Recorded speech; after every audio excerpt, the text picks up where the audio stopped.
Hello and welcome to the program Healthy Living on Trust Television. I'm Aisha Salihu. On this episode, we'll bring you an in-depth look at a pressing issue affecting the health and well-being of people across Nigeria: environmental pollution and open defecation. The reality is that many people in Nigeria do not have access to proper toilets and waste disposal systems, and this is leading to a serious health emergency, making Nigeria an open defecation capital of the world, according to a report in October 2019, overtaking India as a country with the highest number of people defecating in the open. Over 47 million Nigerians defecate openly in and on bushes, gutters, sidewalks, motor parks, recreation parks, rivers, and streets, among others. This is an unwholesome practice that many people carry out with reckless abandon. Anywhere they are pressed, anywhere they find a place, want to defecate there or that urinate and all of those stuff. This is wrong. It's a health challenge for people who carry out their daily activities around those areas and all of those stuff. But sometimes also look at it from another angle of non-provision of facilities to actually cater for all of these. People definitely have, at any point in time, feel the need to actually ease themselves, either to urinate or to defecate, and there's nowhere to do it. And it's one thing about human nature, the human body, that you cannot actually have full control over. There's a limit to where you can actually hold these functions, so that maybe when you get to a convenient place. But sometimes when it's really, really hard, you just have to let it off and out. And so people look for the nearest place to actually defecate. And many a times they go into the gutters or the drain and all of those stuff to do that. And now we might not feel too much of the impact of those practices now, maybe when the rain comes. And when the rain comes, sweeps this water, either to the rivers or to the rivers or anywhere the channels and it goes through. And even along that channel, if there are pipe-borne water that are broken, those waters are contaminated. And once they are contaminated, human beings have to take that water too. And then to see a whole lot of diseases, waterborne diseases like cholera, diarrhea, and all of those stuff. And then for the issue of communicable diseases, well, those is more of waterborne diseases and not really communicable diseases. It's more of waterborne diseases. And then of course, we know we live in a malaria endemic region and all of that. So when all of this happens, stasis of water, stagnation of water for some places, breeding of mosquitoes and all of those stuff, then malaria is also on the increase. So it's like I later mentioned, it's an unwholesome practice. When we are talking about open defecation, it's as a result of deficit of toilet. You will agree with me that as we are speaking, quite a number of households lacks toilets. Then again, in Nigeria and in other places, outside Nigeria, we find out that they lack public toilets, and these are part of the thing that is actually happening, in Nigeria. Then again, it's more or less like an attitudinal problem too, because when you interview people, we have conducted interview and we ask, some set of people, why would you want to defecate openly? So a lot of them will say they don't want to use toilet because that is the best time for them to take their cigarette. Open defecation is a crime in Nigeria. It's a criminal offense. There are attracted penalties, fine, and even jail term, So maybe people don't know. Just last December, we held a stakeholder meeting whereby we brought together all, the stakeholders that matter in water, sanitation, and hygiene sector, in Nigeria, to discuss some of these issues. And we told them, we took our time to tease out some of the laws that has to do with environment, that has to do with sanitation in Nigeria, the one that has to do with open defecation, so that we can be on the same page. The whole essence of this is to see how we can rejig some of the framework. The whole essence of it again is to make sure that we communicate, we have a proper communication to the public with regards to the issue of open defecation, so that people will know that when you defecate openly, it attracts penalties, it attracts jail time. Aside the fact that they might ask you to pay fine, they can equally send you to jail if you do that, because you are doing more harm, to the society than, making yourself comfortable. There are governmental agencies that are saddled with this responsibility. For example, we have Abuja Environmental Protection Board. In Abuja, the state government equally have their state version of that. So they are saddled with the responsibility of ensuring that, we have a clean environment in the FCT, for example. So, and in local parlance, where I grew up in Lagos, we call them wole wole. So what that means is that they peep into people's house to see whether they maintain, standard hygiene and sanitation practices. So that was what they did in the olden days. But nowadays, things are getting complex. We don't get to see more of them visiting household, seeing what is actually going on, in different households, in different communities at the grassroots level. So maybe peradventure you see them on the street and they are more preoccupied, with so many other things than, open defecations. Yes, they are saddled with that responsibility, and they should be able to live up to the billings when it comes to enforcing that law. It's not about police. It's for them, first to effect, arrest. Then they can transfer it, to the police, or transfer, their cases to the court, whichever way they want to. Like I said, there are punishments, for that. The least you can do is to pay fine. And it can even attract the two. You can pay fine, you can still go to jail term. It depends on the magnitude of the offense, where the person, was caught. Waste disposal on its own has its own health challenges, really. When where there's improper waste disposal, of course, you are associated with pollution. Then you have all sort of airborne diseases, the inhalation of those stuffs, people coming down with respiratory infections and all of those stuff. So the waste disposal even the waste disposal can also cause another problem with waterborne diseases, because when you are disposing waste indiscriminately in a particular place, and what rain falls and then wash of those stuff into either the drain or even the river and all of this stuff. And another thing, though to some very large extent, there seems to be some form of coordination with dump sites and all of that, unlike some other parts of Nigeria where you have indiscriminate dumping of refuse and all of that. So, but for Abuja, I think there's a little bit of some coordination with waste management to a very large extent. There's waste management in Abuja. So, but he also can contribute to waterborne diseases, to airborne diseases, to air pollution generally, because when you abandon waste, or you heap all sort of dumps or refuse or household waste products, keep them in a place, of course, there are going to be a whole lot of natural process that goes on, like degradation and all of that, with spelling and all of that. Then even some areas you see animals going there, whether the chickens or even some area dogs, scattering these things all over the places and all of that. So the system can also be very, very messy. Environmental pollution is a human thing, and a lot of many parts of the world are actually confronted by it, and not Nigeria alone. So, but if you come back to box it into Nigeria, the context of Nigeria, yeah, of course, one of the major points that we can, one of the major reasons that we can point at will be poor policy implementation and ignorance. So, which is a two-way thing. One is the government and the other is the people. So the government is not doing enough in terms of implementing its policies to provide infrastructures to collect wastes. And also the people are also not aware they're not educated enough to know how to utilize their wastes or how to use household materials. So all of this combined together has kind of created a crisis whereby the people are emitting waste every day and they don't know what to do with it because it is waste. And the government also, who is supposed to collect or educate them on how to reuse, is not doing anything about it.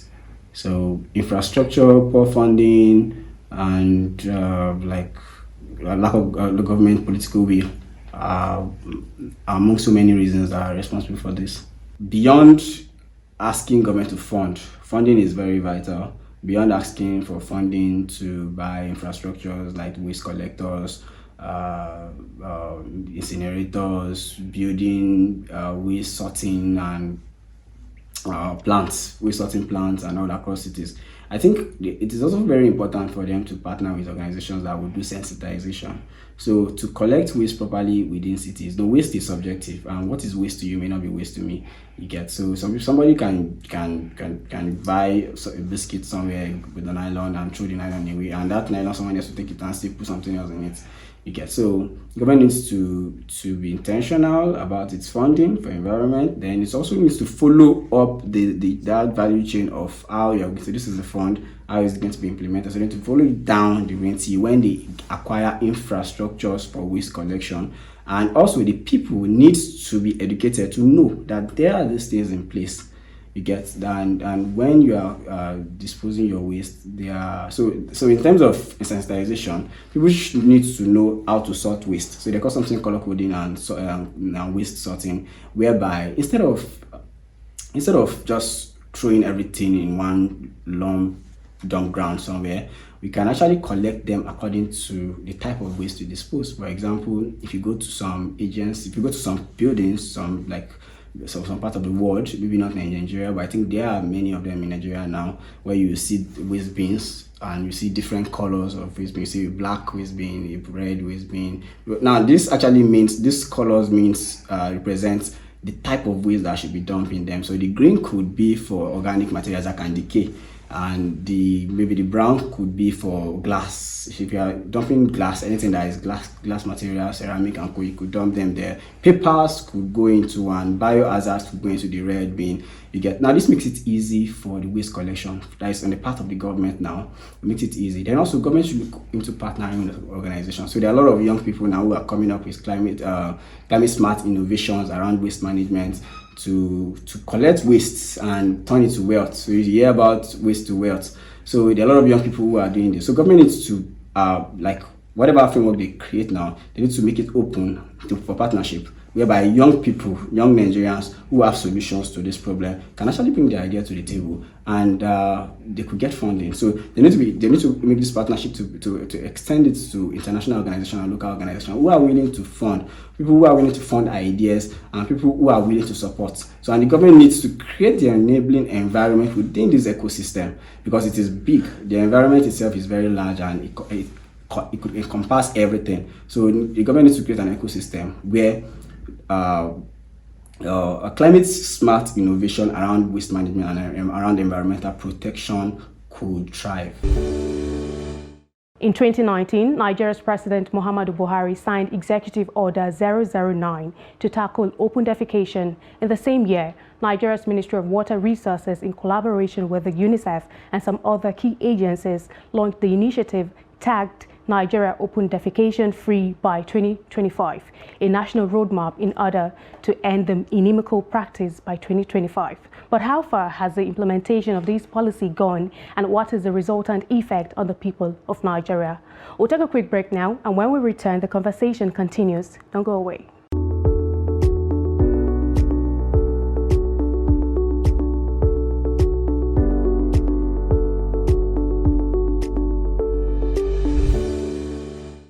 Welcome back. You're still watching Healthy Living on Trust Television.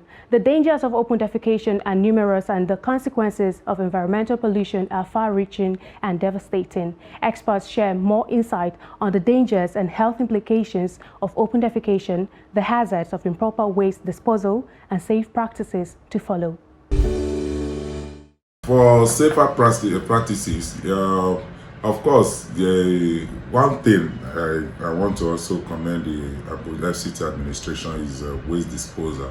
I know there is a time where the Abuja Environmental Protection Board and all of those stuff issued notices to virtually every houses, whether you are the one disposing your waste or not, you need to pay, and for them to come from time to time to do that. So that one is a good thing for everybody to have safer practice. But I think we still need to do a whole lot of enlightenment to our people, especially when you see somebody driving a multi-millionaire car in the streets of Abuja. You are behind the person, and the next thing, the person just finished taking canned drink, throws it off through the window, or if it is water, sachet and all of those, so throws it out of the window. For me, those are things that shouldn't be seen in our environment. There was a time, there was a campaign of every commercial vehicle having to have waste bin in their vehicles and all of that. I think they should resurrect that practice. That is one. Then two, people should be enlightened on the need not to discard waste indiscriminately. Yes, people are being paid to sweep the streets and all of those stuff. What about a situation whereby the streets are not swept for like a day or two for one reason or the other? The whole place is littered. Another attention needs to be drawn to our marketplaces, which is another area that actually still needs a whole lot of enlightenment. Of course, open defecation and waste and all those stuff, a whole lot of waste, and a situation whereby you have to leave it for a day or 2 or 3 to heap it up before you now dispose of it and all of that. It's another health challenge. I've seen, I think, Utako market, I've seen at Wuse, I've seen at, there's this market at, what's the name of this road? Arab Road. There's this market opposite there. The way the heap of refuse and all of those stuff. These are health challenges that people actually don't know. Sometimes they inhale all of this stuff, they fall sick, then might not even know where the source of their own problem is coming from.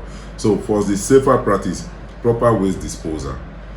In short, before proper waste disposal, there should be a proper enlightenment of the citizens on proper waste disposal, the proper waste disposal on itself, and even the waste management authority have to make it a routine. Yes, you might not go to residential areas to pick waste every day, because depending on the landmass of the area or the stuff, the waste that might be generated there might not be that much compared to market.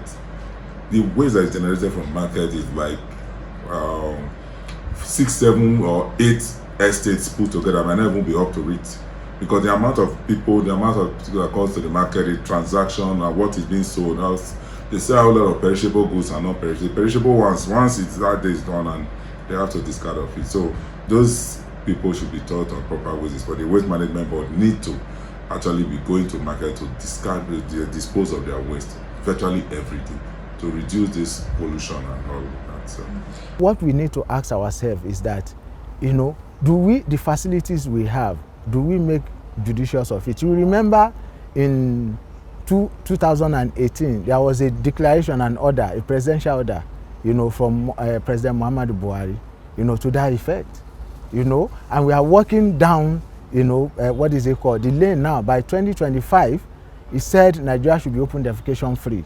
So how much of effort have we put in place to make sure that we have that? There is this, what is it called, there is this synergy, among governmental agencies to make sure that we achieve, that declaration. Then again, we have the SDG goal, 2030. It's not far from here. This is 2023. In 7 years' time, SDG is going to end. Then we begin to evaluate ourselves, assess ourselves. Are we there? Have we been able to rid society of open defecation, of other air pollutants and what have you, in the society? So government is making effort, to make sure that, we have an open defecation-free society. But again, the people, at their own end, what are they doing to conscientize themselves, to make sure that they don't go, into open places, to public places, to go and defecate openly? For example, in the parks, you see people taking the cover of the night to come and do the thing there. Whenever the nature beckons, they just find, a corner and they do it there. And this has created a lot of, problem, public health problem in the society, challenges, cholera, diarrhea. These are the things that we have seen in the marketplaces. And we have put up a lot of sensitization around that to sensitize people.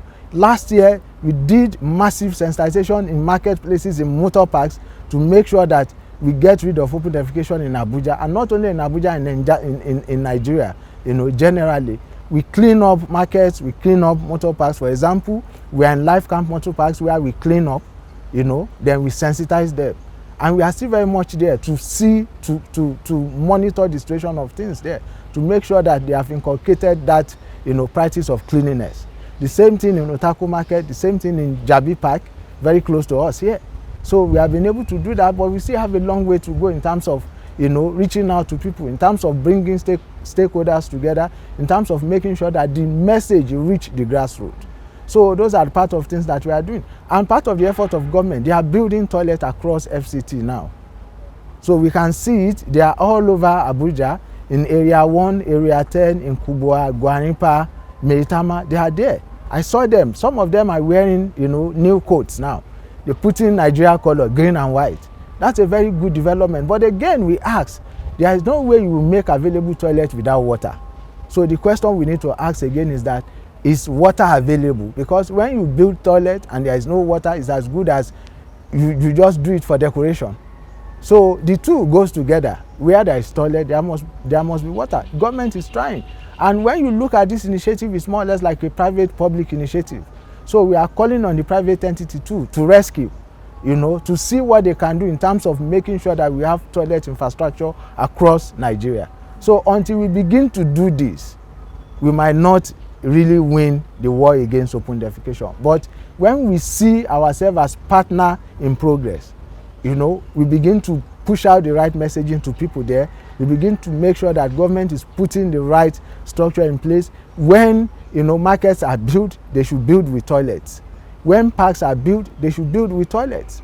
It may interest you to know that not even Federal Ministry of Environment is saddled with sanitation situation in Nigeria. The buck stop at the table of Federal Ministry of Water Resources. So that's one thing, because quite a number of people has this mindset that when you talk about issue of sanitation, the first point of call is Federal Ministry of Environment. No, Federal Ministry of Environment is saddled with responsibility that has to do with other aspects of environment. But when you are talking about hygiene, when you are talking about water, when you are talking about sanitation, the box stop at the table of Federal Ministry of Water Resources. So we are quick to recognize that. So, and we engage them at that level. Just of recent, there is something they call WASH norm report, which they released. So, which we use to engage, they did that in collaboration with Nigeria Bureau of Statistics, which they released, but we use that to engage other stakeholders so that we can be on the same page with the sanitation situation in Nigeria. What the report actually talks about is to give perception about, water, sanitation, and hygiene situation in Nigeria, in schools, in markets, in motor parks, in public places, entirely, so that at the end of the day, it will allow, government to properly plan, against all those things that we have been talking about, in terms of toilet deficit, in terms of making water available, to people, because like we said, if there is no water and you build toilet, it's as good as you don't have toilet at the end of the day. So these are efforts, that different agencies are putting in place to ensure, that at the end of the day, we win the war against open defecation. You hear people talk about recycling as a solution to environmental decadence in terms of waste management. Yeah, so yes, truly, recycling is a solution, but it is a very expensive one, and people are not aware. So people will tell you to recycle, and now in waste management, they call it 3 R's of waste management, which is a pillar, and it is going to be reuse, reduce, and recycle itself. So before you get to this stage of recycle, we could actually do more that would make us emit waste. You get, so we need to educate people about reusing their items. So I can actually go to a shop and buy something and you give me a nylon, and when I'm going back there, I don't need to ask for a new one. Just go back with my same bag and give them the bag, put all my items in it. You get, now that would reduce the amount of waste that I could dispose of, and it will also make me be reusing. Now when that item condemns, when it is no longer usable for that purpose, then we can now talk about recycling. So I think recycling should be something that we should, like at our level now, we should talk more about actually sensitizing people to know how to actually reduce the amount of waste product that comes out of their household. But then recycling is an option, which in terms of the larger, the bigger picture of when you see large smoke. Now that's where we talk about climate change and how it contributes to climate change. Yes, it is still, without a government support, when government creates an open policy that will allow you to want to fund to start that business or venture of recycling. It cannot work. The government doesn't say yes, it cannot work. So the government needs to be open-minded and like allow and have an open hand to such innovation, and let organizations, industries, people, individuals who wish to go into that for them to do it. Across the world now, the biggest environmental issue outside climate change. So if we put climate change as part, the second biggest environmental issue, which is even more like it is influencing climate change. If we look at it that way, it is number one, really, is plastic pollution. You see, this is because it goes beyond making like taking away the aesthetics of the environment. It goes as far as killing life forms underwater and killing life forms on land. You get, so plastic pollution is number one, and you see the big beverage companies that we know are actually the number one contributors. This is because it is cheaper. Plastic is actually very cheaper to make. It is cheaper to make plastic to making iron or glass or bottles that we use. So everybody has reverted to it, and they sell the message of single-use plastic. So it is very convenient. I can just buy my food and eat and throw it away. I can just buy I can buy a beverage and drink and throw it away. It is very, very convenient. But now as you're doing that, you're littering the environment, and when it takes over 400 years for a plastic bottle to biodegrade, if at all it will biodegrade, because nobody has lived that long to know. The use of plastic started after the Second World War during the Industrial Revolution, or before the Second World War during the Industrial Revolution, and between that time and now is not even up to 100 years. You get, so nobody know how long it will really take for plastic to biodegrade. So those plastics that make their ways into the ocean are there in the ocean now, like affecting the life forms there. A lot of fishes because they're actually very fine and beautiful and colorful. A lot of fishes have swallowed this thinking it's food, and they died. A lot of other mammals or birds that feeds on fishes have eaten fishes that swallowed plastic, and they could not digest this, and they died. So like it is affecting the environment negatively. It's affecting. So you see, and because plastic is very cheap to make, it is the byproduct of refining natural gas and crude oil. So it is very easy. The companies who are making these products are making a lot of money. So instead of just like making it, living it, they could rather give it to the beverage company to make plastics. And yeah, so they're making it very cheap to make. It is cheaper to make plastic than to recycle the plastic. Now, talking about climate change and how it has influenced it. So it will interest you to know that to recycle a single plastic will actually emit more carbon dioxide than manufacturing a new one. So even you hear a lot of them talk about recycling. So the solution to climate change per se is not recycling. Recycling would stop environmental pollution. Yes, it will take away the plastic from the environment, but it will not stop climate change. The message today is simple. We need to be better. We need to take responsibility both as individuals and as society to address the issues of environmental pollution and open defecation in Nigeria. This is a call to action for all of us to do our part in promoting healthy, cleaner and safer environments for all living things to thrive. For comments, contributions and suggestions on this episode, subscribe and follow us across all of our social media platforms. Join us again for another episode of the program, Healthy Living on Trust Television. I'm Aisha Salihu. Thanks for watching.